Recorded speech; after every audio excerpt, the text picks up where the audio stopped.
in Lovey's defense, the keys to the defense were the 3 technique and the will linebacker, because that's what they had in Warren, Sapp, and Brooks in Tampa Bay. So he had to have those guys. Well, we didn't have, if you remember the defensive line that we had with Dick and Greg Blosh was the defensive coordinator, we had these big monsters. Yep. 3 out of the 4 guys were Alex Brown was a small guy at about 250, 255, but the other guys were, 350, 375, and 310, between Taylor, Washington, and Daniels. Mm-hmm. We had to totally change the defensive line, and that's the year we took Tommy Harris, but he also said, he had to have a will linebacker. So in my office, there was, the cards for each of the players, and they had their height, weight, and speed. So Lovey comes in, and Lovey didn't know Lance. So he looks at his speed, and he goes, he can't play. Why not? And he had, had a very strong rookie year. Look at the speed. So Lovey, he plays 4.55. He timed 4.78 or 4.77 at the combine. So Lovey, don't worry about it. He plays in the 4.5. He's got great instincts. And that, he goes, okay, I'll trust you. We'll see what happens. And obviously, history is history. Lance was a great linebacker in that scheme, and part of it was his instincts. As good as an instinctive player as I've ever been around.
Fans, welcome to the debut episode of Bear Football. My name is Aldo Gandia, and I serve the drinks here. Now, I am going to talk a lot more about this show and tell you what we have planned in the future with Bear Football. But you're going to get a really good taste of it in the next 45 minutes to an hour, because I've got some great guests who are going to talk about Chicago Bears football. Let me introduce them to you now. Let's see. Let's add him and let's add him. First of all, Mark Schofield is a writer for touchdown.usatoday.com. He's a four-letter winner at the quarterback position and situational wide receiver at Wesleyan College. He just knows football inside and out, and we're going to pick his brain on a number of things. How are you this morning, sir? Although I'm doing extremely well. Great to be with you. Great to catch up again. I'm excited to talk some Bears football today. Excited to be on a debut show. That's a bit of pressure. I'm going to have to step things up this morning. And let me also add on our guest, our longtime friend of the barroom, JJ Stankevitz from NBC Sports Chicago. He covers the Chicago Bears on their website, on television, on social media. He does it all. Sir, how are you doing today? I'm wonderful, Aldo. I had to wear my Manchester City jersey out mostly for a walk with my kids, but also to represent big win over Real Madrid on Friday. But also I'm doing this from my home studio that last was used on one of the final episodes of Sports Talk Live last week. So I'm really excited to be on a debut episode after being on one of the final episodes of something earlier this week. It's funny how that works in this business, right? You get debut episodes, you get final episodes, and it's a circle that will just never end in this business. So thank you guys tons for being here. And JJ, you've got twins taking a nap right now, so we can't yell or scream or even curse, right? No, we're in the basement. We can say whatever the hell we want. They're 2 floors above me. There you go. All right, guys. On today's episode, I want to focus on the Bears quarterback position and also the defense. JJ, you've been attending all of these Zoom meetings and talking to the offensive coordinators, coaches, and so forth. This week, there were a number of meetings with Bill Lazor, Chuck Pagano, players like Danny Trevathan, and we'll have some sound bites from those folks to react to. But let's start with the offensive position. I want to get your sense of what you've heard from Nick Foles and Mitch Trubisky, and what is it about them that you think are the biggest hurdles they're going to have to face to win the starting position for the Chicago Bears? Yeah, Aldo. So I wrote about this a little bit after we heard from Mitch and Nick a week ago, that they both have familiarity with certain things in this competition. For Mitch, it's familiarity with the guys he's thrown to, Allen Robinson, Tariq Cohen, David Montgomery, Anthony Miller, that Nick Foles does not have. Foles is behind the 8 ball. He said he's kind of learning everyone's names right now, which is what he would have been doing back in OTAs and minicamp had this been a normal year. So Mitch is an edge over Foles there, and Matt Nagy has not sugarcoated it. He said Foles is at a disadvantage. Where I think Foles has an edge in familiarity is with what Matt Nagy really wants out of this offense, even though Mitch has started more games in this offense than Nick Foles, certainly. Foles just comes across as having a better understanding of what his head coach wants than Mitch Trubisky does. So I think Foles has an advantage there in terms of that familiarity. I'm really fascinated how that plays out with these two things kind of coming together and these two sort of opposing forces, because the Bears are not going to have much to evaluate these two quarterbacks on.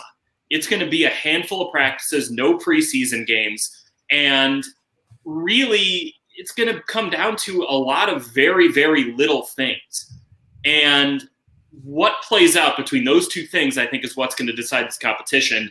And I think Foles ultimately wins it, but I will not be shocked if Mitch is the starter week 1 in Detroit, and then Foles comes in halfway through that game and is the start of the rest of the year.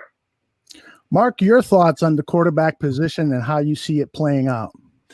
I think JJ broke it down extremely well right there. It would make sense that in terms of familiarity with the playbook, with the schemes, what the coach wants, Foles would have an advantage there, even though Trubisky has been the starting quarterback for this team the past couple of seasons, because Foles, his time in the NFL dates back to time under Matt Nagy. When he was in Philadelphia, he was running an offense that was basically a branch off of the Andy Reid West Coast coaching tree that Matt Nagy is running under Doug Peterson.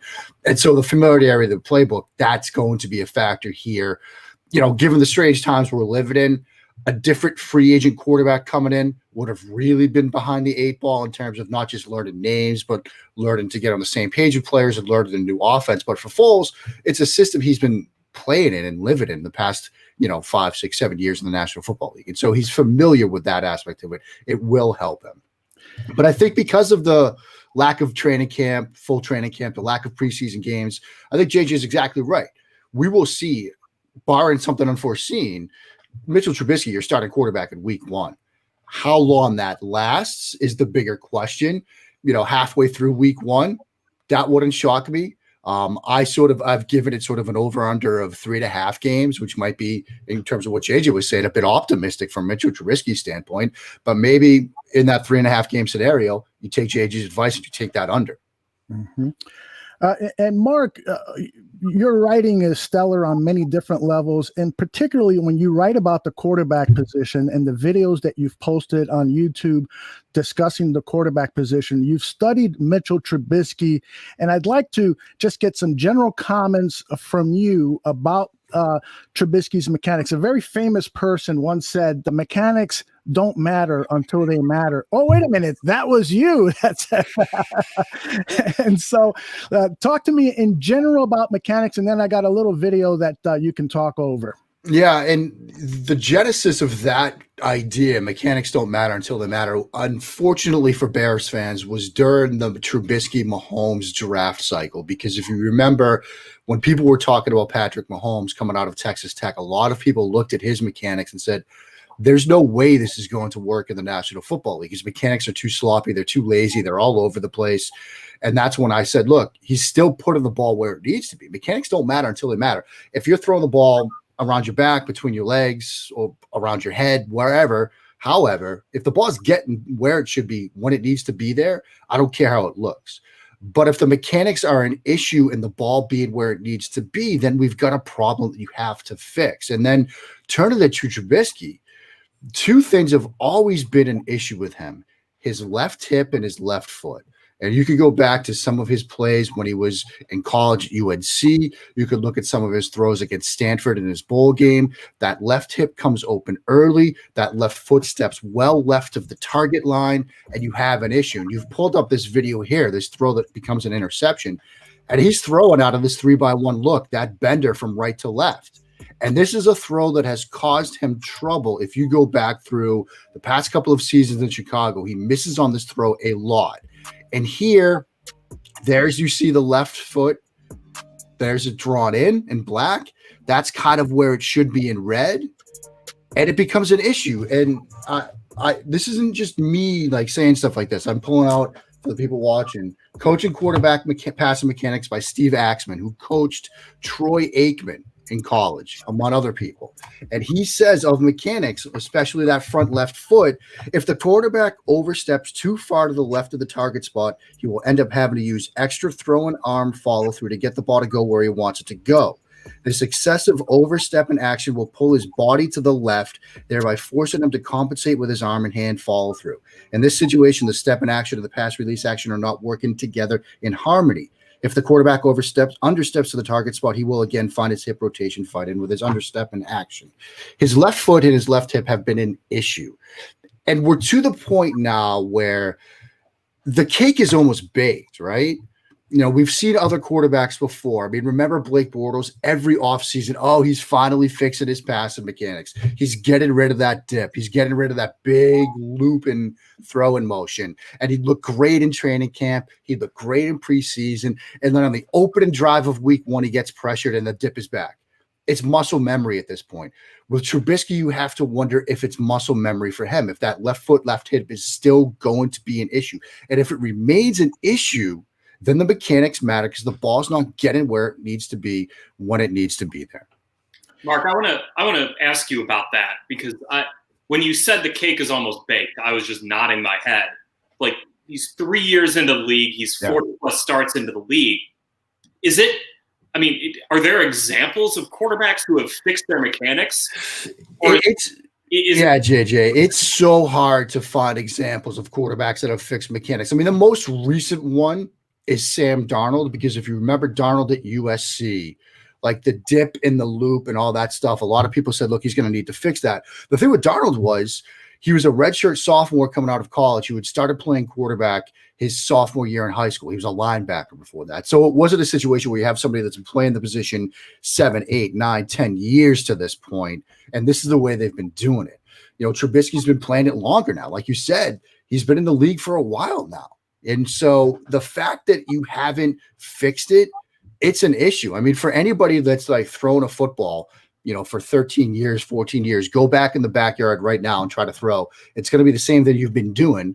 Try to change it. It's going to take a while. Muscle memory is such a factor in the quarterback position because you could fix the mechanics. You could work on the mechanics. You could drill the mechanics. You can make these major changes. But yet, when you get under pressure on a Sunday, when you get that blitz in your face, you're going to do the same things that you are so used to doing. That's that muscle memory taking over. So I really struggle to see examples of quarterbacks. You could make minor tweaks. You know, Carson Wentz had an elbow drop issue that he's worked on, but that's minor really compared to footwork, because footwork is the basis for whatever a quarterback does. And if your footwork is a mess, it's hard to unlearn that. That is, well, guess that leads me to continue to think that Nick Foles is going to be the right. I mean, like we said earlier, JJ, I think we take your advice and we take that under.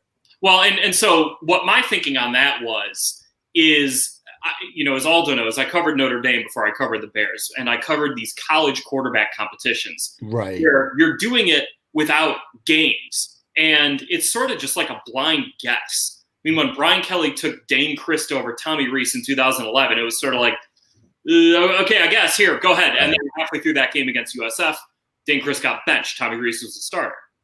And that I feel like that happens a lot at the college level.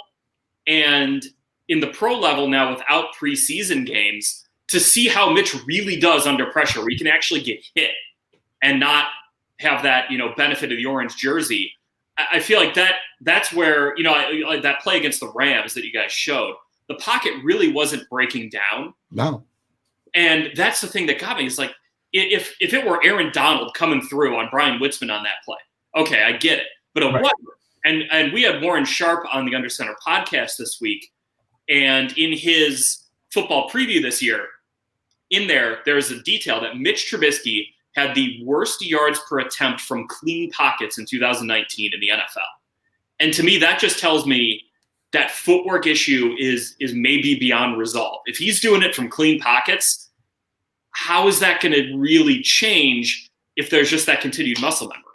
Right. And, building off that point, which is a great one, JJ, from clean pockets last year, Pro Football Focus charted him with an adjusted completion percentage of 76.3, which sounds good. It was 22nd in the league.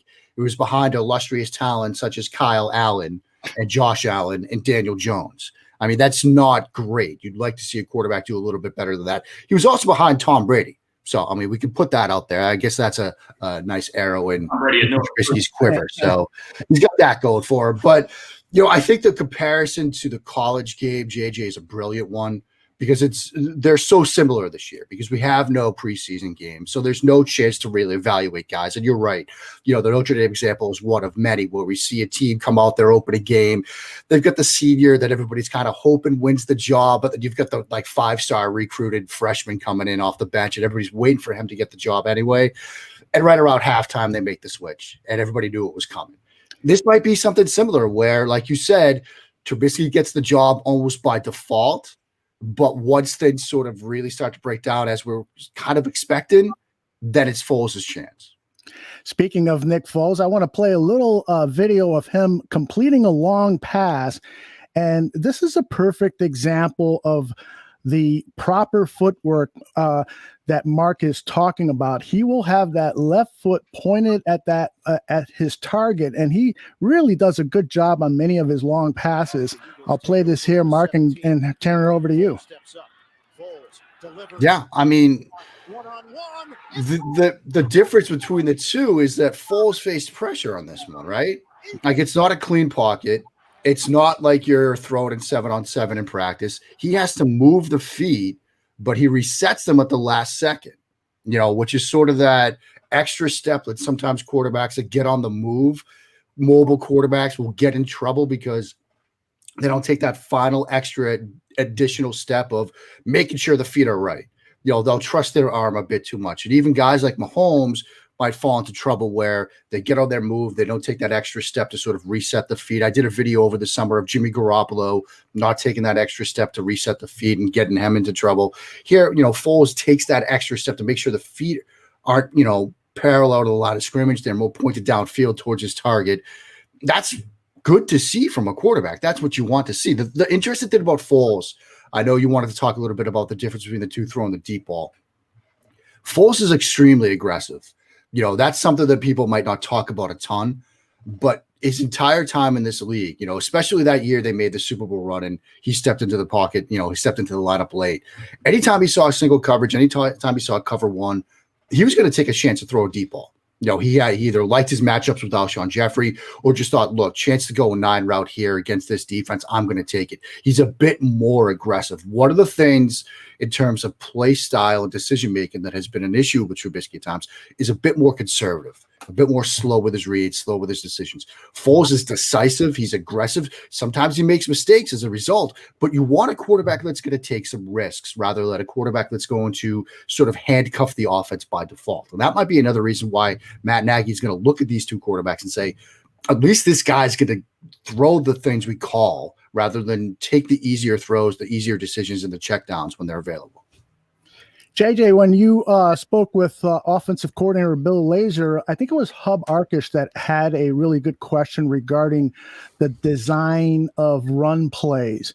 You know, the run game didn't do Mitch Trubisky any favors last year. And so the problem was it personnel? Was it design and so forth? And so Bill Lazor was asked about that. I thought this was a fascinating bite. It runs a little long, almost 2 minutes, but let's take a listen.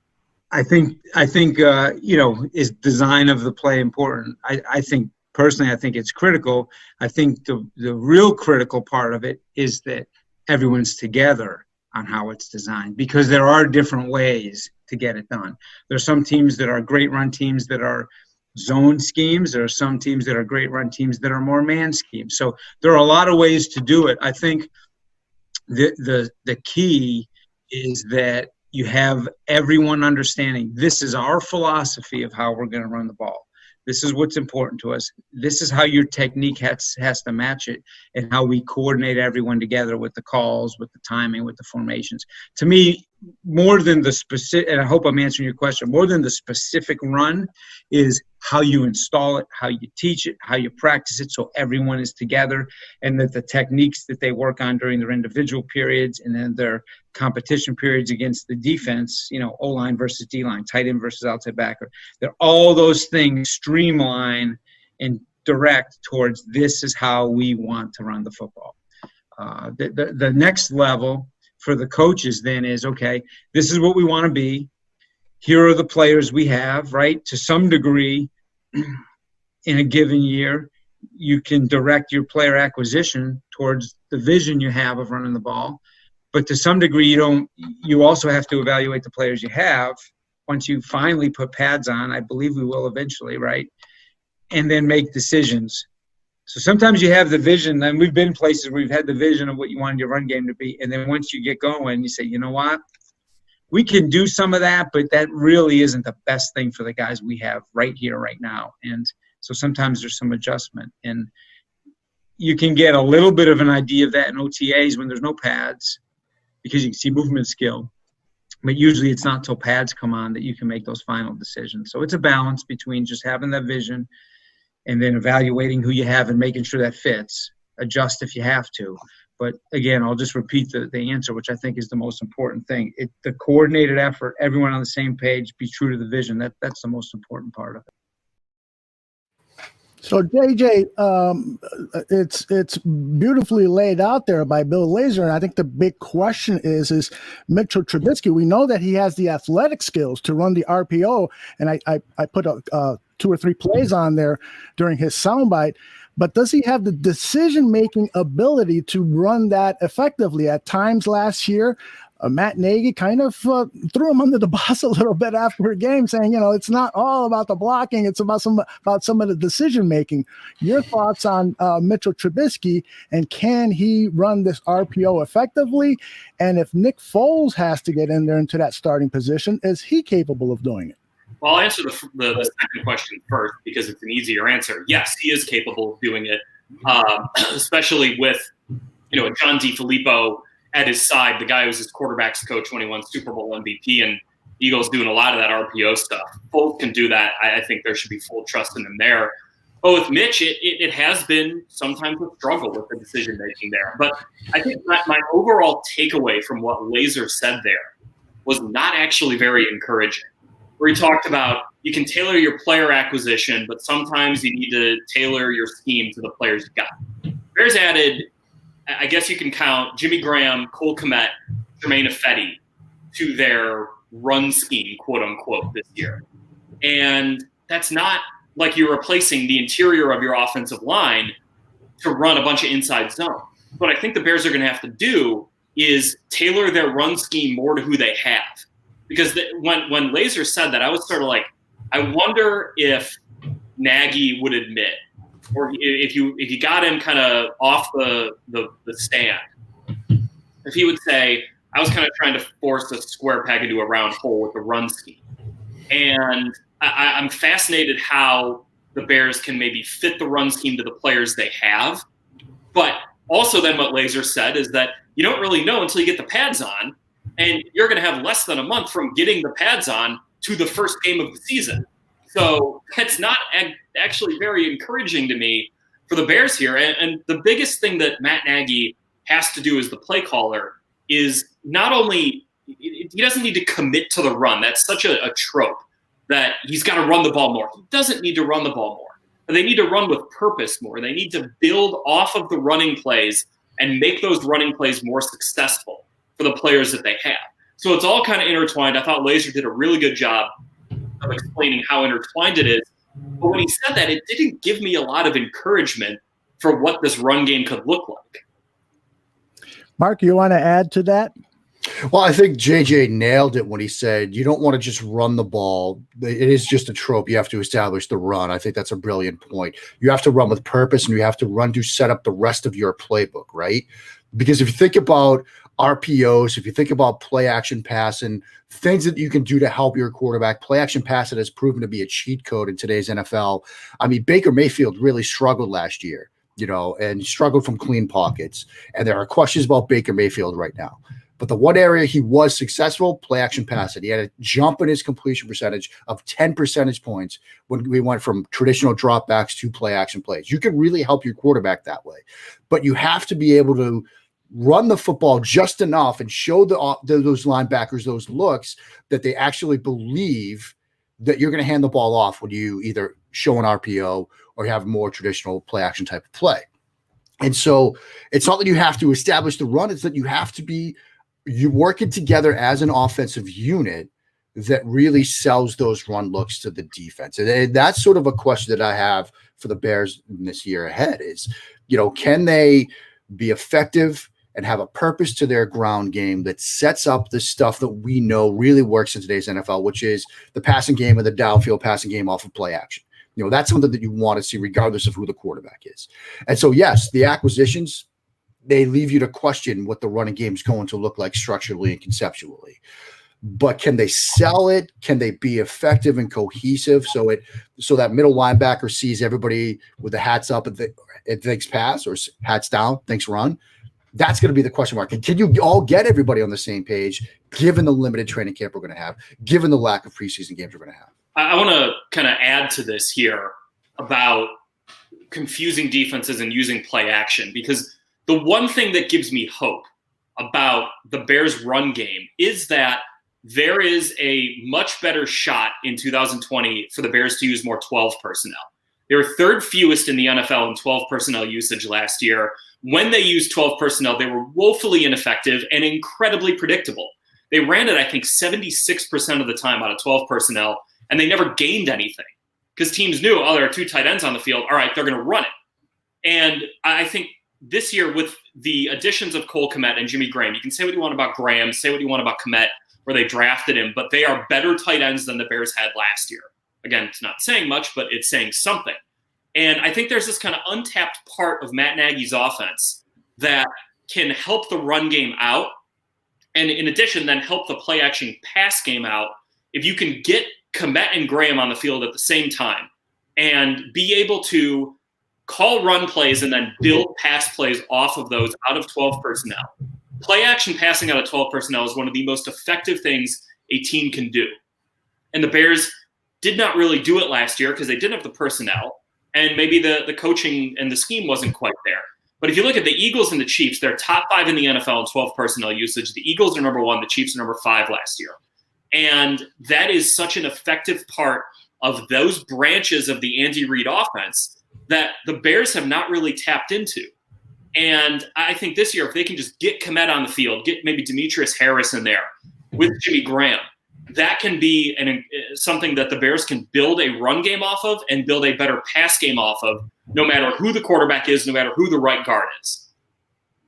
I want to throw some props at Mitchell Trubisky before we turn our attention to the defense. This is, we were talking about muscle memory. Well, Bill Lazor gave Trubisky some kudos based on his memory, his recall of plays and things that he's learned off the field. I think he's shown his great recall, which I think is a critical part for the quarterback. I mean, when we're talking about installing a play, he can talk about, when it was put in, why it was put in, what the situations were, even what happened. And I just think, one of the keys, like when a quarterback hears a play in a huddle, there's got to be recall. And the recall has got to be not only what is this play that's called, right, to put it simply, but the reason why the best quarterbacks in the league are typically, the older quarterbacks. The reason why the older quarterbacks, if they can do it physically, just get better and better and better is because their recall is also a library of all the experiences they've had playing that play, right? So we get to the point where it's hard to fool them anymore because they've seen all the defenses. Well, Mitch has shown me that he has that ability to recall. So I'd say that would be one thing that stands out. Mark, it seems like that is huge, particularly about a quarterback where a lot of people have questioned his football IQ and, that Nagy would only use a limited amount of plays from the playbook because the accusations were that Mitch wasn't picking things up. But apparently, according to Lazor, he's got really good recall, and that's a good thing. Yeah, that is a good thing to have for the quarterback because, if you use the examples like Bill Lazor was sort of working towards the guys like Brady, the guys like Breeze, when you call a route concept for Tom Brady, he's seen every potential way a defense can defend that route concept at this point in his career. And so the hope for a quarterback like Mitchell Trubisky is when they call a route concept for Chicago this year, he knows, okay, they can run cover 6 here, they can run rip, they can run Liz, they can do something like that. And I know the different outs I have based on what the defense is going to show me. The problem becomes, there's a flip side to this, which is if he has this great recall, why do we still see some struggles on some basic route concepts? I mean, it seems like over the past couple of years, anytime Nagy felt like he needed to get Trubisky going, or anytime he felt like he needed a drive starter, it would be that mirrored curl flat design, which is a staple of West Coast playbooks. And you'd still see some of the same mistakes on this basic day one install type of design. So the question becomes, if he does have this great recall, if this is a route concept they're calling a ton, why are we still seeing struggle? So that's sort of the flip side to that coin. It's great when your quarterback has recall, but then the ball gets snapped. What happens then? Yeah, and I want to add to that. When you think about this competition between Trubisky and Foles, how long is Trubisky's rope going to be? If he has great recall and, they're going to play the Lions week 1, a team Mitch has absolutely torched in his career. Okay, that might get him past week 1. But then you get into week 2, and all of a sudden now you're playing the Giants, a team that last year Mitch played really badly against, even though they won that game. So how long is that rope going to be if Mitch is identifying the defense but still making the same mistakes? It's like that's when you're going to see the change made to Nick Foles. The recall thing is great right now, but without any live game action, to keep going back to this, it's going to put him on a very short leash if he is the starting quarterback, because Matt Nagy also has great recall of the mistakes Mitch Trubisky has made over the last couple years. All right, let's turn our attention now over to the defense. I think, JJ, the big part of the news that came out of Hallis Hall is the excitement regarding Roquan Smith and that he has showed up to camp in excellent condition and has been a very good student at the Zoom meetings and so forth. This is Chuck Pagano talking about number 58. Yeah, he was awesome in the offseason. Zoom stuff, engaged, locked in like the rest of his teammates. Coming back, he did a phenomenal job. He was, coming off the injury, he was one of the guys that could actually come in here into the facility and do rehab. So he was kind of, ahead of the game that way because he was in here working with, Jason Loscalzo. He was getting treatment from Andre and the guys. And so he's in phenomenal shape. He's locked in. He's engaged. going through the meetings to this point, the installs. We've had a couple walkthroughs with those guys. He's on top of it. He hasn't skipped a beat. And then I just think that we've seen, Pro Bowl caliber play. Now it's just got to be consistent. Do it week in and week out and stay consistent. And I think coming into year 3, he's going to have a phenomenal year. Let's hear from Walker. Everyone is just very excited. Walkthroughs are one thing, but just being able to put the pads back on and doing what you love day in and day out. So I think that's big time. And I think we're just all eager to play good ball. And I'm just excited to see everyone come out and be the best version of themselves and push themselves each and every day. And I feel like if that's the case, then the sky's the limit for us. But I just feel like it's just me. I just have a chip on my shoulder. So it's just more so myself, just knowing what I need to do to make myself the best possible player I need to be. So regardless if that's coming in each and every day, what it is, coming in each and every day and busting my tail and really not taking no for an answer and just doing whatever it takes. JJ, why does he have a chip on his shoulder? Is it because he's coming back from injury? Is it because what some people have been saying regarding some of his activities during the offseason? What's going on there? No, it's more every athlete figures out a way to have a chip on their shoulder. It cracks me up with these elite athletes who are like, everyone hates me. No one thinks I'm good. It's like, a lot of people think you're going to be an all-pro this year, bud. But you know what? That's how some people stay motivated, and that's fine. There is no reason why Roquan Smith cannot be an all-pro this year. Why he cannot be one of the best linebackers in the NFL. He just got to do it. And I like hearing this stuff from Chuck Pagano. I like hearing stuff from Roquan and JJ Stankevitz and Mark DeLeon. But ultimately, he's got to do it. And this has been the frustrating part of covering this offseason from my perspective as a beat reporter is you haven't seen these guys on the practice field. So I can sit here and say there's no reason for Roquan to not be an all-pro, but I don't know. I haven't seen him. I haven't seen any of these guys. So right now it's a lot of talk and very little action. I'm hopefully in a little over a week, we'll start being up at House Hall and seeing these guys actually get out there with helmets and pads on in practice. Now, he came in at 234 pounds, and he says he's probably going to lose a few more pounds during camp, just sweating things off. Mike, do you think that playing at the upper ranges of 220s is good for an inside linebacker, or is that just the fact of the new NFL where you want basically another safety at that inside linebacker position? Yeah, I do think it's more a facet of the modern NFL where if you want to be a 3-down linebacker in today's National Football League, you have to be able to run with tight ends. You have to be able to run linebackers up the seam. You have to carry those vertical routes. In so many modern coverages, you're asking those inside defenders to carry either a number 2 receiver, the second receiver from the outside, or a number 3 receiver off in the back out of the backfield up those seams. You have to match those routes. And so if you're trying to do that at 245, 250, you're going to struggle. If you're a little bit lighter, if you're 230, 225 even, that might seem crazy to have an inside linebacker weighing in at 225, like with some, tight ends and even bigger wide receivers weigh. But you need to be able to do that. Otherwise, you're going to find somebody else to replace you on third down. The big thing to see sort of from this defense this year, I think, started with Roquan Smith, is that athleticism from the linebacker. Is he going to be able to be that sideline to sideline guy that we saw at Georgia, the guy that was able to make some plays downfield in the passing game, carried some of those vertical routes out of the backfield from tight ends? If they have that piece, that opens up so much more for what they can do defensively, because now even if you go to a 3 safety look, you don't need those safeties to worry about those receivers. They can bracket stuff on the outside. They can help over vertical routes. They can stay on the top of some receivers that you're worried about. If they can get Roquan Smith playing to his potential, that's going to be huge for this defense. And JJ, Danny Trevathan spoke with the media. Now his Zoom connection was not a very good one. Couldn't see his face, and the audio was bad. But I did pull this soundbite because he talked about. He was asked if he felt he was going to be able to get back to the high level of football that he was playing at before his injury last season. Man, I was just getting started. You haven't seen that. I'm starting to get a feel for that inside backer for the defense, and playing with my guys and understanding. Now, I understand football so well.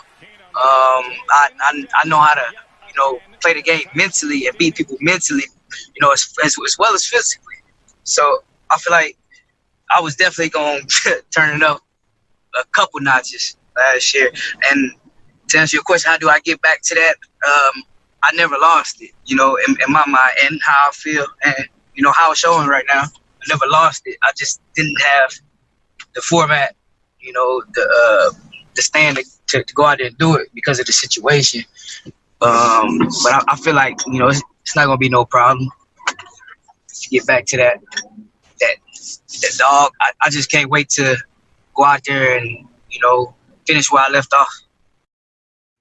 Danny Trevathan playing that inside linebacker position when he is at full speed is just a great sight for Bears fans. And the combination of him and Roquan Smith has to have Bears fans just giddy.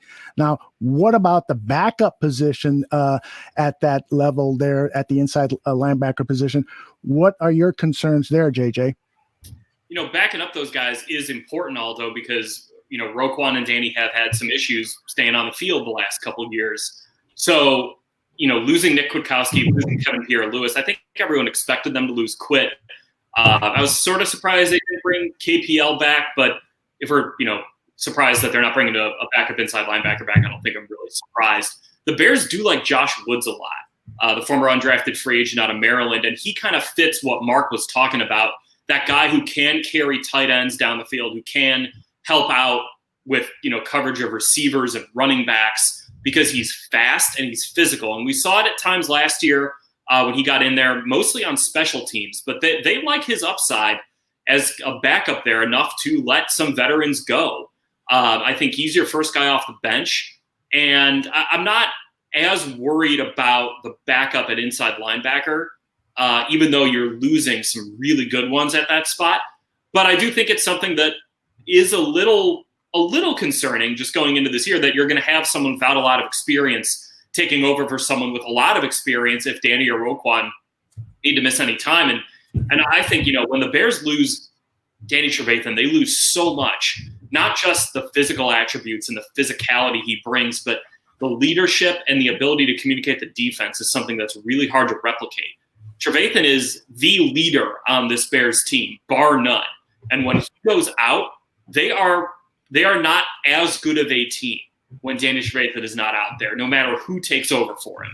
So he's a guy, we always talk about Eddie Goldman as the most underrated member of the Bears. And with Eddie opting out, obviously he got a lot of, what are they missing with him? But I think Danny Trevathan might be just as underrated for the impact he makes on and off the field on this Bears team. Yeah, with you 100%. Mark, one of the things that I've read from your work is that you love to study the safety position. As a guy who's played the quarterback position, you love studying safeties.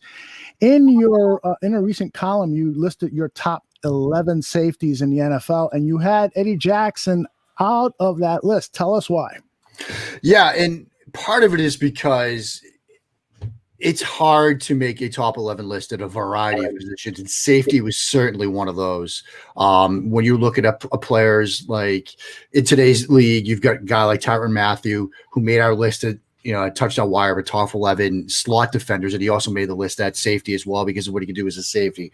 When you've got guys like Jamal Adams and the versatility that he brings to the table, there are so many great safeties in this league. And Jackson missed out on the top 11, made the honorable mentions list. He's a tremendous safety. One of the better ones in the game, just didn't crack this list because when you're talking about safeties, you got two on the field at each time. So Jackson was a tough cut for me. There were a lot of tough cuts when we're, put together a top 11 at each position like we did. The interesting thing that I'm going to be watching from this defense when it comes to the secondary is how versatile they're going to be, how schematically diverse they're going to be. We're seeing a lot of teams move to sort of the 3 safety look. When you go 4-2-5, when you go 3-2-6, you got 3 safeties on the field because you want some safeties that have the ability to match up with a variety of different receivers, tight ends, running backs out of the backfield, things like that. Chuck Pagano over his years in the league has tried to implement some more 3 safety looks. I'm very curious to see if that's something we're going to see from Chicago in the year ahead. But Jackson's a very good safety. There were a lot of Bears fans that weren't exactly happy when they saw him left out of a list like this, and I understand that. But it's just more a testament to the fact that at positions like safety, some other positions, for example, like tight end, like slot receiver, wide receiver, they're just great players in this league right now. When you try to whittle it down to a list like 11, there are going to be some tough cuts. Yeah, and that safety position in today's NFL, it just seems to get more and more important every year. This is Chuck Pagano talking about Eddie Jackson. He was asked if we're going to see Jackson play more of that center field position. Yeah, answer the last one first. You just don't want to be, okay, we got a free and we got a strong, because we just don't want to line up and Tom Brady comes to town on a Thursday night, and just tell them, because if they turn on the tape and every time we're in single high defense, it's always 39, it's always 39. So no matter what we're doing, if he always ends up there, that's not good for our disguise. So he's really good in the deep parts. He's good down low. He's good blitzer. So we're gonna play to his strengths, and we're gonna play to all their strengths. And I got to do a better job, as a play caller of putting all 11 guys in the right spots to make plays. Yeah, I'd love to get your opinion, both of you, on the fact that Jackson is probably not going to play that center field position as much as I'd love to see him, because that's where he makes his biggest impact. I frankly don't think he's a very good tackler, and having him in the box, to me, doesn't make a lot of sense. Mark, let me start with you, and then we'll go to JJ. Yeah, in today's NFL, you have to have the ability from your two safeties that both players can play both spots, because, to what Chuck Pagano was saying right there, if you're Tom Brady, if you're any other quarterback in this league or offensive coordinator, okay, they've got one safety that's great deep. They've got one guy that's great in the box. Okay, we'll line up, get the guy that's, down in the box. We'll see him there. Then we'll use motion or shift and change strengths. Now they've got to rotate their safety. So the guy that's great in the box, now he has to play deep. The guy that's deep, now he has to come down playing in the box. They're in now unfamiliar roles where they're not as good. Offenses do so much to dictate what the defense has to do on a given play, whether it's motion, shifting, using personnel. They do so much to get the defensive alignment and the defensive personnel that they want to then attack. And so if you have a safety tandem that's good at doing both, that doesn't bother you as much, because now you've got a guy that can come down and play in the box. Okay, it's maybe not what he's best at, but he can still do it. You sort of even that playing field. And if you think back to the Seattle Seahawks when they had the Legion of Boom, everybody knew Earl Thomas was great as a center fielder. Everybody knew Cam Chancellor was great down in the box. But both of those guys could function in the other role when they were asked to do it. So teams, when they tried to get those guys to flip roles, while they weren't great at it, it was what they were best at, they could still do it. It sort of negated that advantage that offense was trying to get. So the fact that, they're going to try to look at Eddie Jackson and have him down in the box at times, he's not going to be a pure center fielder. I think that's good in a sense, because it shows that they have the trust of these guys that if they get forced into a different position, they can still handle the job.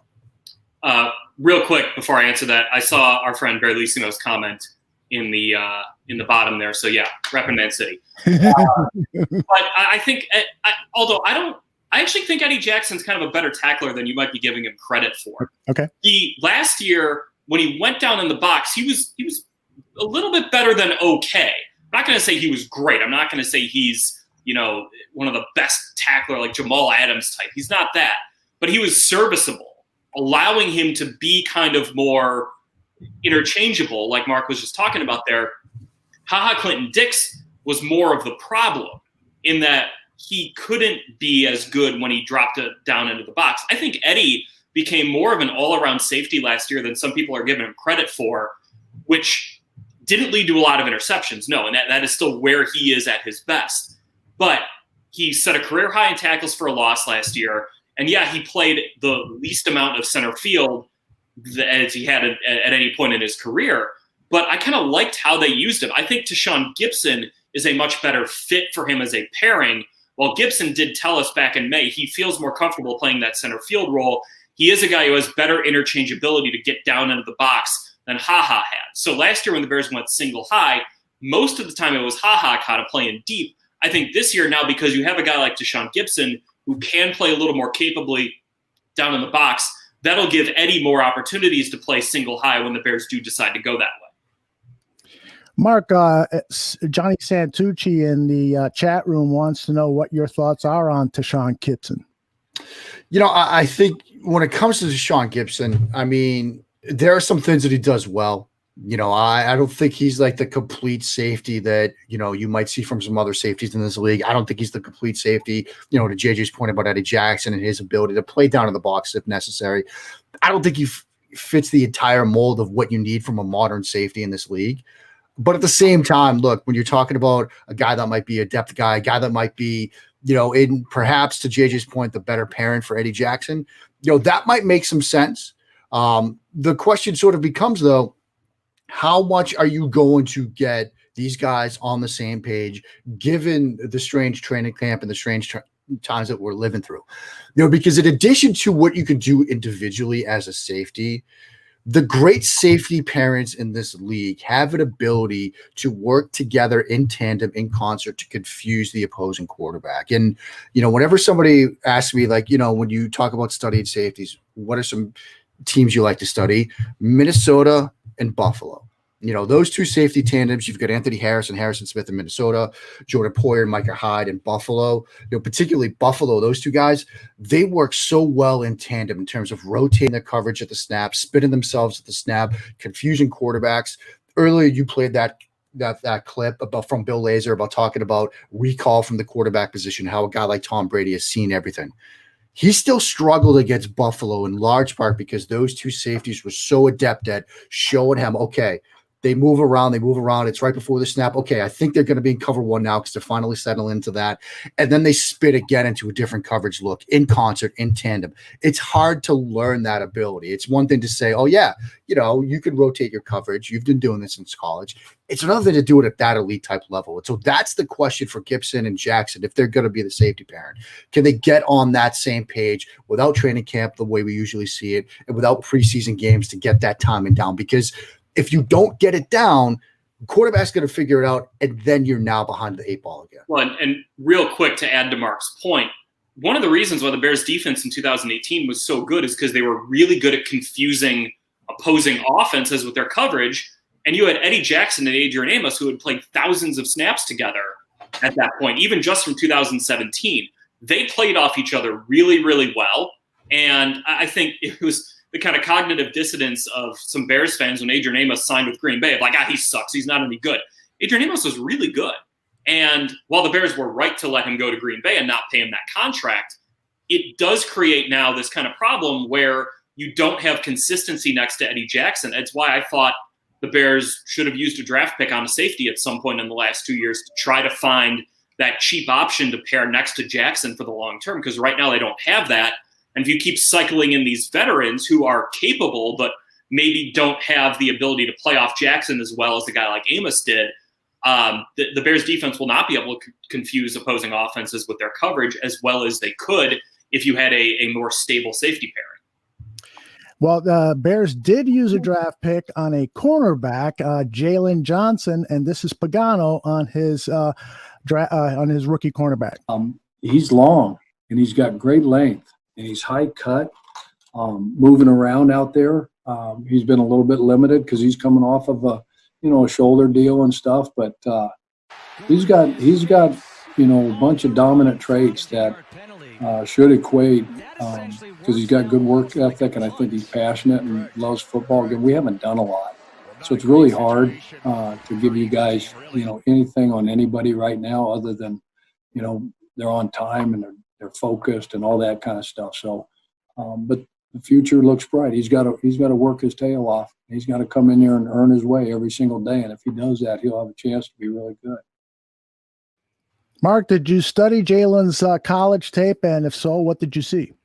I did. And, coming out of Utah, I thought, look, this is a guy that was a heady player, a guy that studied film well, guy that seems to have that ability to be what you want from a modern kind of cornerback, where he's got decent enough size, decent length, decent athleticism. I wasn't surprised that, the Bears were a team that would pick him, because you're looking at a guy that, he did have an injury which caused him to fall to the second round. But without that injury, I think there's a chance he comes off the board in the first round. If you're a team that needs a corner, now you're getting a guy like this to fall to you at 50 overall.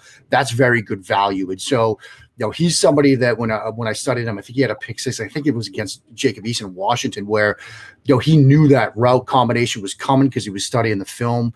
He knew when they went to that formation, when they had those releases off the line, that was the look that he was going to get. So he was able to jump the route for a critical pick six. I think he's a talented player. I think it was great value for Chicago where they drafted him. And I wouldn't be surprised if he carves out, if not a starting role, at least a heavy rotational role in this secondary this season. So I took a lot of flack on Twitter this week because I dared to say that Jalen Johnson might not start week one. I saw Chubbs82 in the comments here said he's going to start. Jalen Johnson absolutely is going to start for the Bears. But this offseason has set every single rookie in the NFL back in a way that we have not seen since 2011 with the lockout year, where they have not had OTAs, they have not had mini camps, they have not had any foundational building to go into training camp with. So I think Johnson, while he's a very talented player, I love his work ethic. I love his attitude. That this dude followed the best receivers in the Pac-12, and everyone I talk to about him says he's going to fit right into the NFL locker room.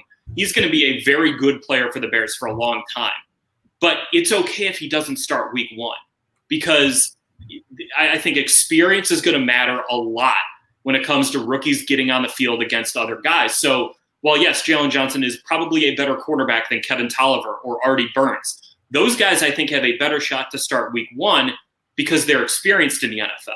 If you're saying to Jalen Johnson, hey, your first NFL snap is the first snap of the regular season, you don't have any preseason games, you didn't have any mini camps or OTAs to do anything, that's hard.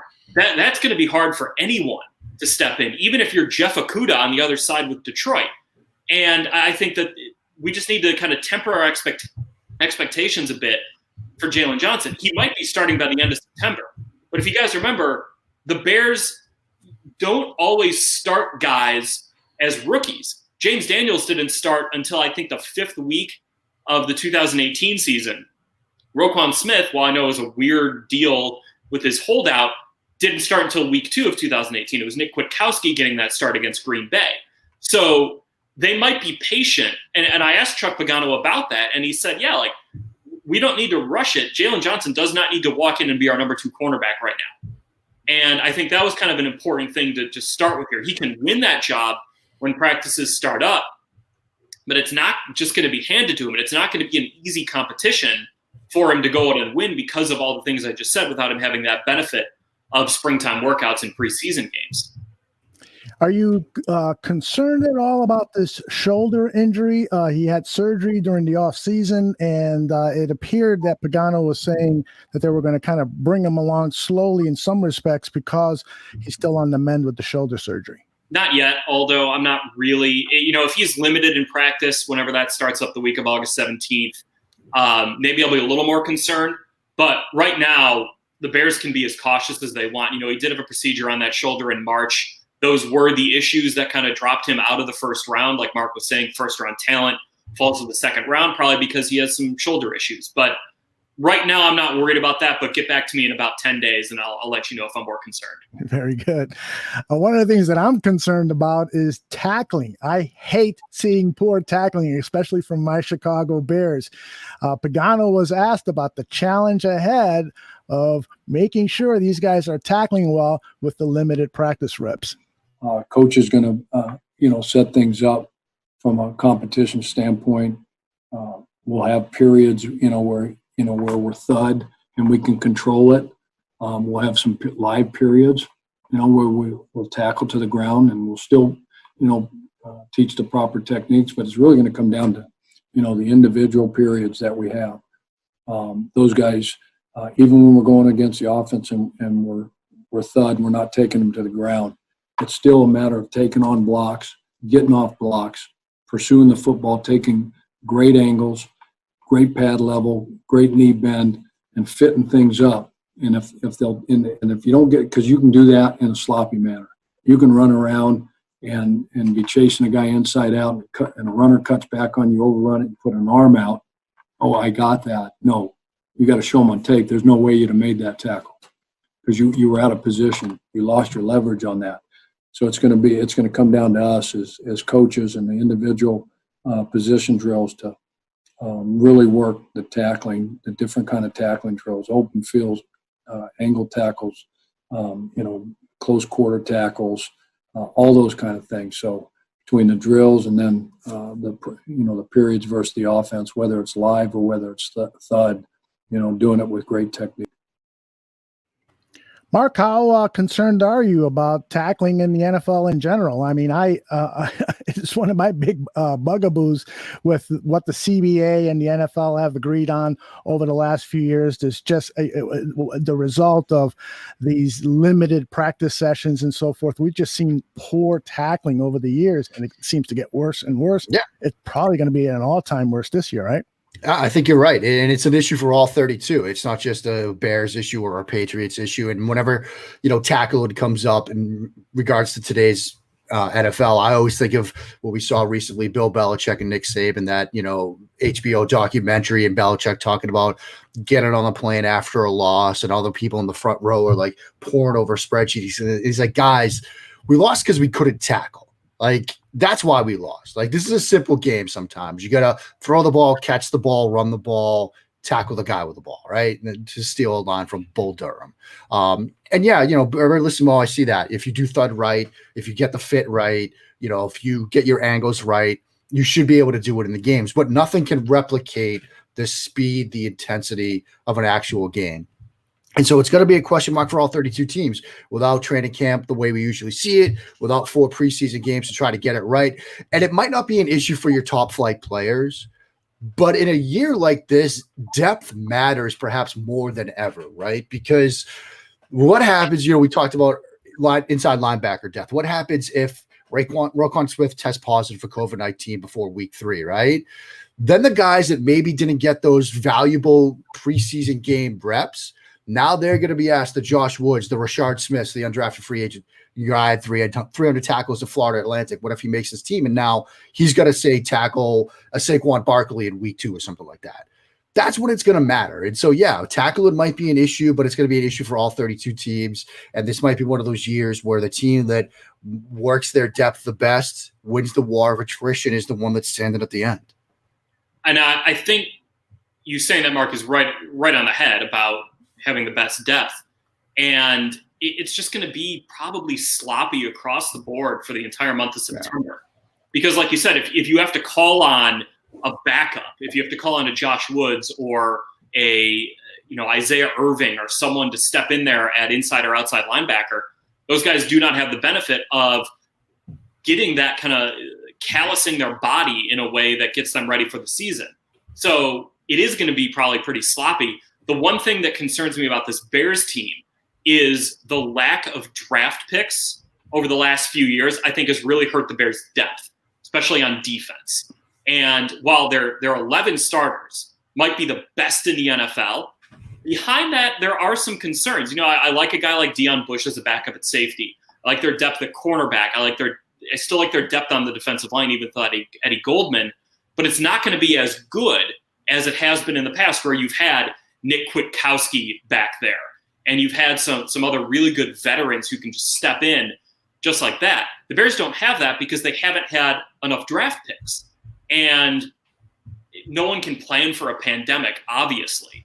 But I think this would have been a concern even outside of this kind of bizarre, terrible year we're in, where if the Bears have some attrition on defense, the guys who are stepping in might be not as good as they could have been had the Bears maybe had 7 or 8 draft picks in 2019 instead of 5. That is something that we need to kind of keep an eye on here as we go forward, is that the depth might not be where the Bears need it to be to sustain some losses this year. We have somebody in the chat room who is not a Ryan Pace fan. Ryan Pace isn't going anywhere for a while unless they win only 1 or 2 games at this upcoming season. All right, I wanted to play a soundbite regarding the quarterback competition from the defensive side. Chuck Pagano was asked what he can do to help Matt Nagy and the rest of the offensive squad decide on who is going to be the number one quarterback for the Bears. I thought this was interesting. We've got some on our side. We've got, a safety situation where we've got, great competition back there. We've got it at corner. For that matter, we always talk about, it's young guys' jobs to come in there and take old guys' jobs, and it's old guys' job, veteran guys that have jobs, to hold those guys off. So there's competition everywhere. Obviously, we're all aware that there's competition at the quarterback spot. Makes it a little bit difficult for everybody with no preseason games. So Coach Nagy's done a great job with the schedule. We'll have, competitive periods to where we've got to put the stress on everybody.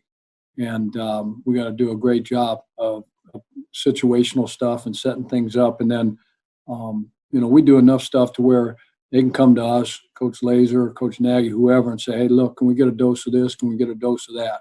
And vice versa. So I think everybody across the league is going to have to do a really good job of trying to figure out and evaluate the rosters without no preseason. Mark, I thought that was a fascinating take on how to help the Bears determine who's going to be the number one quarterback. Yeah, and I think, we're going to get a sense of what organizations, what coaching staffs have the best practice designs by, say, October, because the teams that come out and win, it's going to be because of what Coach Pagano was just talking about, right? That ability to structure a practice, to structure sessions, to structure periods that, like you said, put stress on the other guys on the other side of the ball. Because say, you're trying to evaluate how's Mitchell Trubisky going to handle pressure.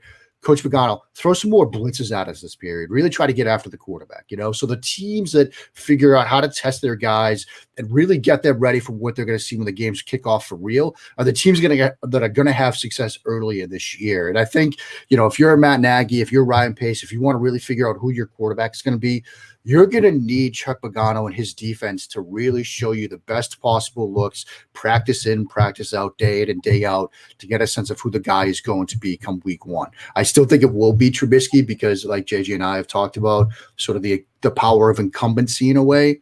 But over time, we'll see who really wins that job and keeps it.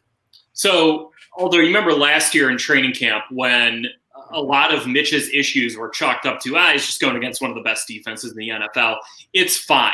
It actually wasn't. And I think this year it's good now that you have this defense that you're going to be going up against, because if Mitch is making those same mistakes and he's getting picked off every practice, but Nick Foles isn't, I think we're going to have a pretty clear winner on this thing. Now, if they're both struggling against this defense, I'm not going to buy that. Well, look at all these guys in this defense. How is any quarterback supposed to do well against them? No, that is a bad sign for the offense if they're not doing well against the defense by the end of these practices. So how the Bears evaluate that is actually really nice, that they have two quarterbacks who can actually win the job instead of only one, because if one guy is struggling against this defense but the other isn't, I think there should be a pretty clear winner there. Guys, outside of the quarterback position, what a position worries you the most on this Bears football team? JJ, you go first. Right guard. The Bears for the last, 3 or 4 years have still not replaced Kyle Long. I know Kyle Long's been in there. Kyle Long, not the same Kyle Long that he was when he was a consistent Pro Bowler. And it's something Olin Kreutz said last year on the Football After Show that really resonated with me. Like, if you want, you pick two guys on your team to go into a bar fight with you, it would be Kyle Long and Akeem Hicks. And when they lost both of them, the physicality of this team just went downhill. And I don't think the Bears have quite replaced Kyle Long's physicality. This offensive line has some good players on it who are technically sound, who can do the job. But they don't have that brawler type guy that I think every offensive line just kind of needs to set the physical tone. And I don't know if Jermaine Ifedi's that guy. I don't know if Rashad Coward's that guy. And that concerns me, that this offensive line ceiling is maybe just like league average. They can pass protect fine, but when it comes to run blocking, I don't see a lot of upside there. And I don't know if Juan Castillo can bring that, because I continually keep saying, if you thought the problem with the Bears offensive line was coaching, and you had Harry Hiestand as your coach, you're nuts. Harry Hiestand's one of the best offensive line coaches in the country. And if he can't get it out of this group, and you think another guy can, who was out of the league last year, I have my doubts. Juan Castillo may be a great offensive line coach, but that may not fix anything because you had a great offensive line coach there previously. Mr. Mark Schofield, tell me your thoughts about this Chicago Bears team in a position area outside of that quarterback position that concerns you. Well, JJ sort of nailed it with the right guard discussion. I mean, that's a big question mark, and it matters. Offensive line, obviously, you need to have that sorted out. I will circle back to tight end in a sense. I know they've put a lot of resources into the position. When you draft somebody early, you hope to get that player on the field. Tight end is a tough position to transition from the college game to the pro game because so many college offenses ask their tight end to do things that they're only going to be asked to do a handful of times in the NFL.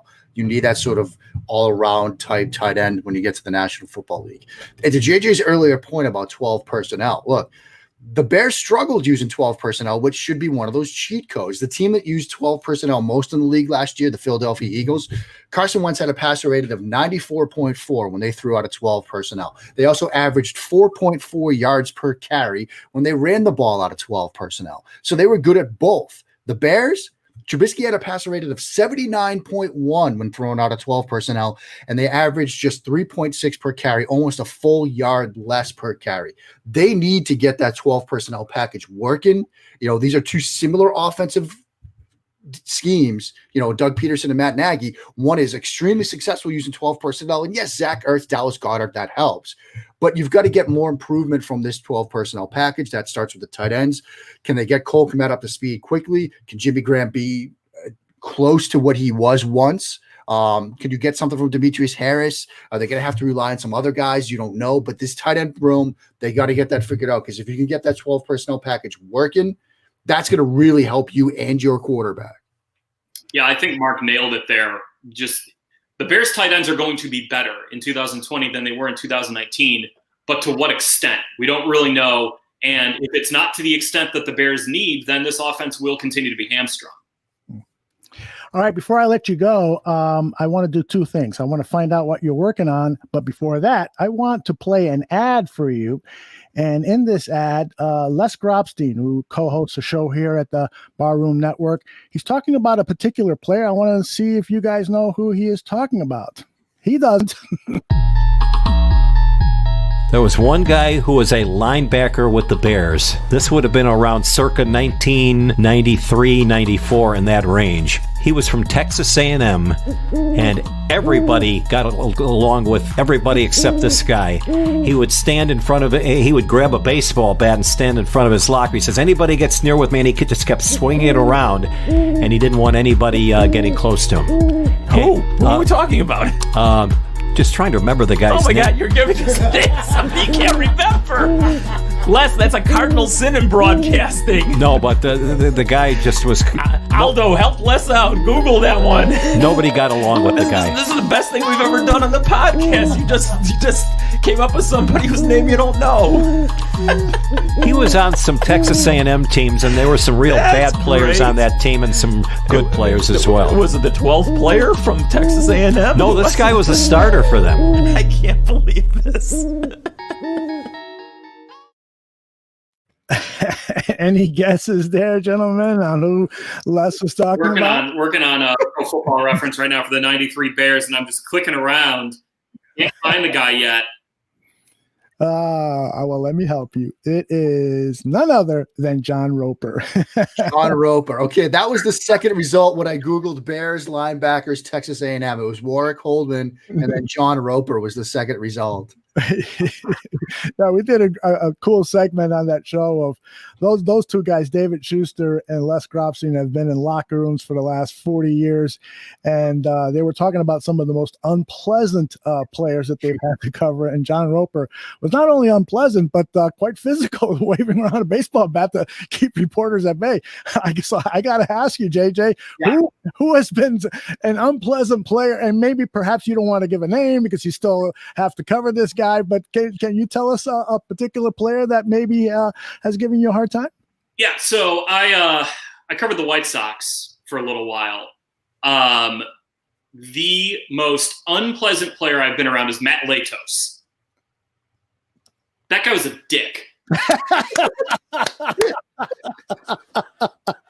and also, I will say, without going into any other details, I was really happy to see Derek Holland get lit up the other night. He had 5 runs in a third of an inning. I love it. Thanks for saying that, JJ. What about you, Mark? Any particular player during the course of your visits into locker rooms or even outside, that particular player that you say, oh my goodness, this guy's, like JJ said, a dick?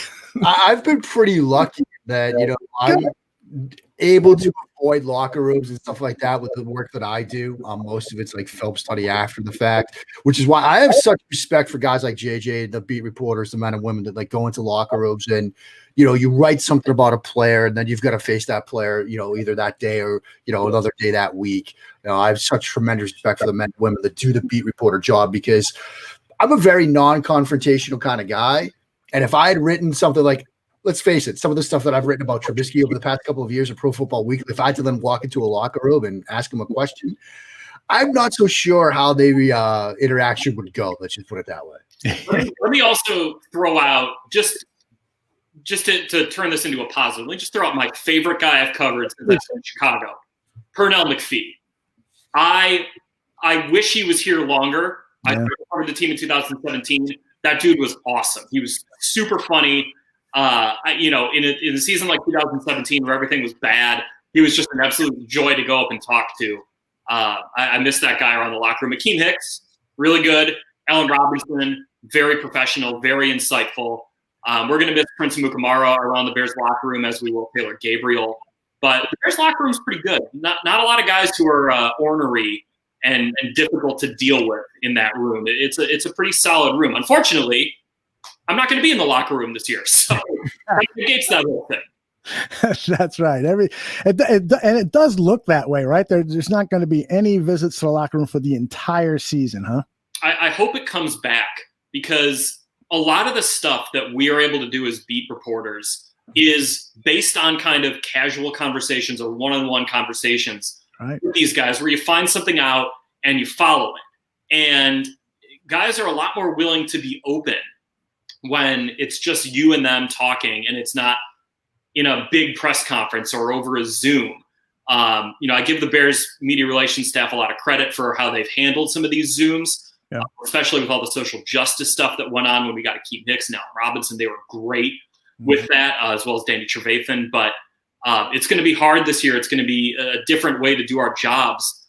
We're still going to provide you all the great coverage you're used to, but it's going to be just a little bit different behind the scenes for us. Yeah. All right. I want to find out what you guys are working on. Let's start with you, JJ. Tell me what you're working on. Also, tell us a little bit about, wrong JJ, wrong person. Tell us a little bit about the podcast that you work on. Yeah. So I'll start with the podcast. It's the Under Center podcast. Myself and Cam Ellis head it up. Obviously, I know everyone saw the news this week about Lawrence Holmes leaving NBC Sports Chicago. We're going to miss him on the podcast, but Cam and I are going to continue chugging through. If you guys haven't listened to the episode we put out last Thursday with Warren Sharp, please do. We've been trying to get Warren on our podcast for months now. He's the preeminent football mind out there, in my opinion. Getting his insight, really drilling deep on the 2020 Bears. I know I learned a lot just from doing the podcast. I hope you guys, if you go listen to it, will learn a lot as well. And then what I'm working on is just kind of figuring out how to cover this team. This week I'm going to do a kind of depth chart projection with who I think is in line to start week 1, heading into the first week of practices, which hopefully will begin the week of August 17th. Keep an eye out for that. I think I'm going to run that on Thursday when we're 1 month out from the start of the regular season. Hey, I got a story idea for you. What do you got? I don't think that this has been covered by anyone in the Chicago media, Brad Biggs. I'm not sure anyone has covered this, but I'd like to know how the team, particularly from the offensive standpoint with their play calling, how they use analytics in play calling. I remember coming off of the Philadelphia Eagles Super Bowl win, Doug Peterson talking about that. There were actually some times before he's making a play call that he would get word in his headset about, some analytic, 40% of the time they do this or 80% of the time they do that and so forth. And it really, he said that he didn't rely on it 100%, but that it really aided their play calling. I don't recall Matt Nagy ever talking about that. Do you? My podcast co-host Cam Ellis asked him about it last year. He didn't really give much of an answer. Okay. But if I can pump up that Warren Sharp podcast that we did, I asked Warren about how the Bears use analytics, and his answer was they don't use them enough as they should. They probably should use them a little bit more. And I think, Matt Nagy is a really sharp guy. I think if he were presented with analytics, I think he might be receptive to them. But you look at some of their decision-making, and it's not always the ones that the analytics point to. So I think there's some room for improvement there for the Bears. But they do have an analytics department led by Brad Goldsberry. It does exist. It might not be toward the top of the league in terms of how much they use it and how much they rely on it. Interesting. Mark, I see you nodding your head. You an analytics fan? I'm becoming more of one. And I think the league and some various teams are becoming more analytics fans. Like Aldo, you talked about, the Eagles when they won the Super Bowl, they partnered with, I think, Edge. I forget Edge, the company name, but EDJ is the company, Edge. And they had somebody in Peterson's headset basically saying, okay, teams that go for it on 43% of the time here in this situation win the game or something like that. The Ravens are similar. They've built out a deep analytics department. There are people that I've known through Twitter that are actually a part of that now. And it was similar. They would use, expected points added and things like that to give Coach Harbaugh an idea of whether he should go or not. And that's like one of the areas where analytics can certainly be helpful is that fourth down decision, right? Go, kick a field goal, punt, whatever.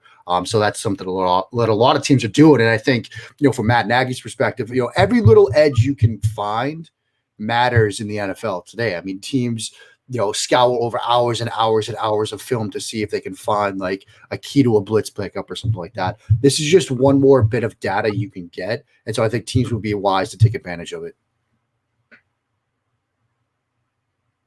What are you working on, Mark? Well, for me, Doug Farrar and I, we're getting ready. We're starting our preseason coverage over at Touchdown Wire. We're going to be doing a lot about scheme stuff. We've been doing a series this summer. I've been working on metrics that matter, a statistic, to the previous point, whether it's a commonly known statistic like completion percentage or something a little bit deeper, like, expected points added on play action plays or things like that. I've been looking at one team by team by team. Of course, when I did the Bears one, it was quarterback related, as many people would expect. But basically, Doug and I are just fingers crossed, hoping we get a full 16 game slate here, kicking off shortly here in September. Hey, Doug wrote a really great book. Genius of Desperation. Yes. I've got it. It's over my shoulder there. It's a yellow book on the shelf behind me. Mine is outside of my reach too. But JJ, if you get a chance to read that, it's a great book that Doug Farrar has written about all of the innovations that have happened in the NFL over the years. He was a guest, a couple of years ago when the book was first released, and I found it really a fascinating read. And I find you two guys fascinating guys to talk to about the game of football, about the Chicago Bears. It's been really a pleasure to have you on this debut episode of Bear Football. And so write this down on your calendar. What is it? August 9th, 2030. I want to invite you for the 10-year anniversary of this show. I look forward to it. I'll put it there. My kids will be, they'll be 10. I'll be right there, Aldo. All right. As will I, buddy. Looking forward to it. Well, we'll try to have you on many times before that. But again, thank you very much for being on this first show and providing some great entertainment and information to our fans. Thank you. Take care, fellas. All right. I want to share with you some thoughts about what this show is going to look like as it progresses. But first, I'm going to play a little ad or two about what we've been doing here at the Barroom. What do you think was the most disappointing loss Would you say that the Washington loss in 87, because it's Walter's last game and Fensick's last game and the last game Wilbur's going to be there, the Otis's last game, it's kind of like the last dance of the 85 Bears. Is that more disappointing, or the 88 NFC Championship game to San Francisco when it's kind of like, okay, this guy is the leader, Jim McMahon, over the defense, and then that would be your last game? If you look back, what hurts the most? Well, both of those hurt quite a bit.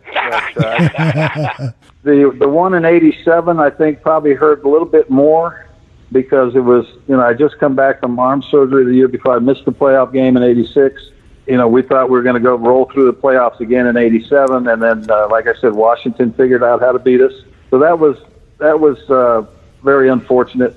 But then the 88 championship game as well was a pretty tough loss because, that would have been our second Super Bowl, and who knows what would have happened. But, both those losses I still remember those pretty vividly.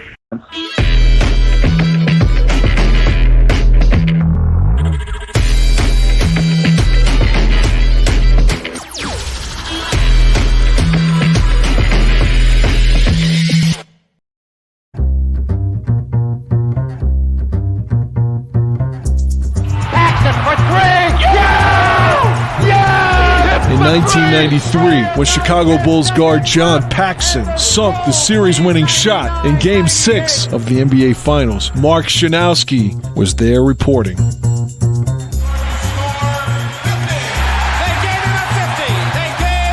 In 1988, when Michael Jordan beat Dominique Wilkins in what is considered the greatest, most controversial slam dunk duel of all time, David Schuster was there reporting. What kind of expectations do you set for yourself individually going into your In 2010, when Derrick Rose said, "Why can't I be the MVP of the league? Why can't I be the best player in the league? I don't see why. Why can't I do that?" It was Mark Schanowski who asked the question. It is my distinct honor to present the 2010-2011 NBA Most Valuable Player Award to Derrick Rose of the Chicago Bulls. In 2011, when Rose accepted the Most Valuable Player award to become the youngest MVP in the history of the league, David Schuster was there reporting. Schanowski, Schuster, two of Chicago's most accomplished NBA reporters. This is Sharpshooters.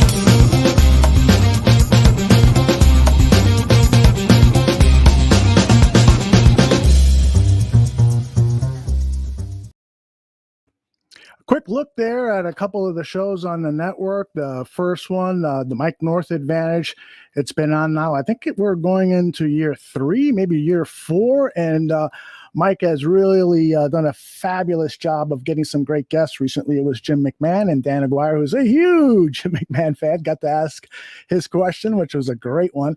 And he's also had on Mike Ditka, Jimbo Covert, and Cole Komet. So he's had on some great guests, and he promises to bring on some more great guests on his show, Mike North Advantage, which is usually on in the middle of the week on Wednesdays. And it's not every week. Mike is in semi-retirement, so when he wants to do a show, he calls, and I say, let's do it. So the Mike North Advantage it's a big part of our lineup here. And then the new show with David Schuster and Mark Schanowski, you just saw that preview. If you're a basketball fan, you really should listen to this show because these two guys know their basketball really, really well.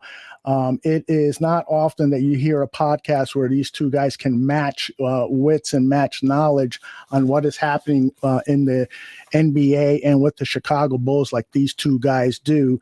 And their guest, the next recording is on Monday, and their guest is going to be Stacey King, the former Chicago Bulls player from the championship teams, and also the current color analyst on their broadcast. So that should be really cool. The Gabriel Schuster Talk Bears show, we're also recording tomorrow on Monday, and we've got a very, very special guest. It is Jerry Angelo, the former general manager of the Chicago Bears. He is going to be on as a guest. And so if you've got a question for Stacy or for Jerry, call 224-202 6234. I think I got the number right. There it is. The Barroom voicemail box, 224-202-6234. Call in with your question for Jerry Angelo, the former Chicago Bears GM, and for Stacey King. We also use that number for the Grobstein-Schuster show. We like to play a little game where you stump Les Grobstein. He is a savant when it comes to Chicago sports trivia. So if you've got a question for Les, call in, leave your name, and if you stump him and we like what you did, we'll send you a Grobstein-Schuster Zone T-shirt. So leave that your information as well there. Regarding this show, actually, before I talk about this show, I want to also just remind people that I have a stream is on the network. They've been doing a fabulous job of weekly letting people know what is going on HBO, Netflix, all of the streaming channels available to you. You know, I think here in our house, we pay a lot of money for all these damn streaming channels. So I have a stream just to know what to watch and what not to watch. So it's a great show produced and hosted by John Santucci, and he's got a great cast of characters covering what's happening in the world of movies and TV. The Barflight Tailgate Show is set to return very soon. Very passionate Chicago Bears fans and knowledgeable too. So I'm looking forward to their return. They're probably going to occupy this Sunday morning time slot with their show. So be looking for that. Buffon 55 is going to return very soon. He being John Buffon, the nephew of Doug Buffon. He and Alyssa Barberi, who is the managing editor over at BearsWire.com. They'll be returning and talking to guests about the Chicago Bears' upcoming opponent for the week. So that's a must listen to get kind of your knowledge in place as to who, for instance, the Detroit Lions are playing their first game. So we're going to have a very knowledgeable Lions beat reporter talking about that team and sort of get you all prepped up for that. And of course, John's passion for the Chicago Bears is no one has more passion. He's like his uncle. No one has more passion for the Chicago Bears. And so John displays that passion on every one of his shows. And also Alyssa and John are working on a new show. Details on that later when we get a little closer to debuting it. But it's going to be a really fascinating, they presented to me a really fascinating look at Chicago sports journalism, and that's all I'll say. So that's something to look out for. Draft on Tap with Danny Shimon and Ryan Badgley is a must listen to for all draftniks, and just to kind of keep on tap with what is happening in the college football game. This is going to be a fascinating season because there may not be a season. And so Danny is poring over film from 2019 because that's what NFL scouts are going to have to do. They're going to have to rely on 2019 tape if indeed we don't have any college football in the season, so that they general managers and scouts will be well prepared. And Danny will get you well prepared with his analysis on some of the guys that the Chicago Bears might be targeting. Now, that show is going to be much more Bears focused than their first season. So everything is going to be through the lens of what the Chicago Bears need. And Danny's been doing a lot of work at that quarterback position because it might be time to invest another draft pick and a high one on a quarterback. We'll see.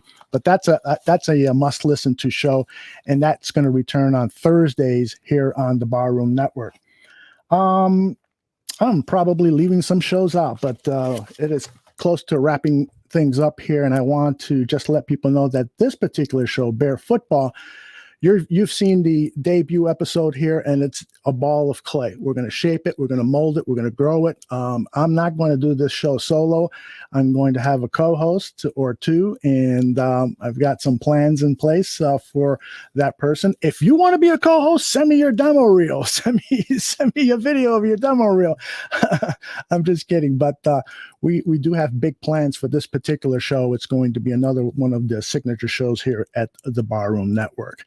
So that is it. I hope that, let me check the comment segment. I haven't, Fantasy Football Goon. Thank you, Bellissimo. That is indeed one of the signature shows here at the Barroom.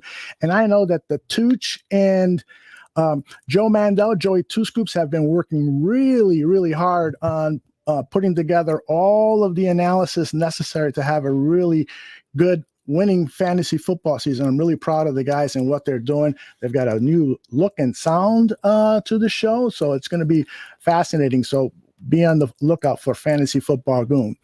Anything else here in the chat room? Thank you, Barrelissimo, for all your help today and your excellent comments. And thank you, everyone else who has tuned in for this, our inaugural episode of Bear Football. And let's close the show with this.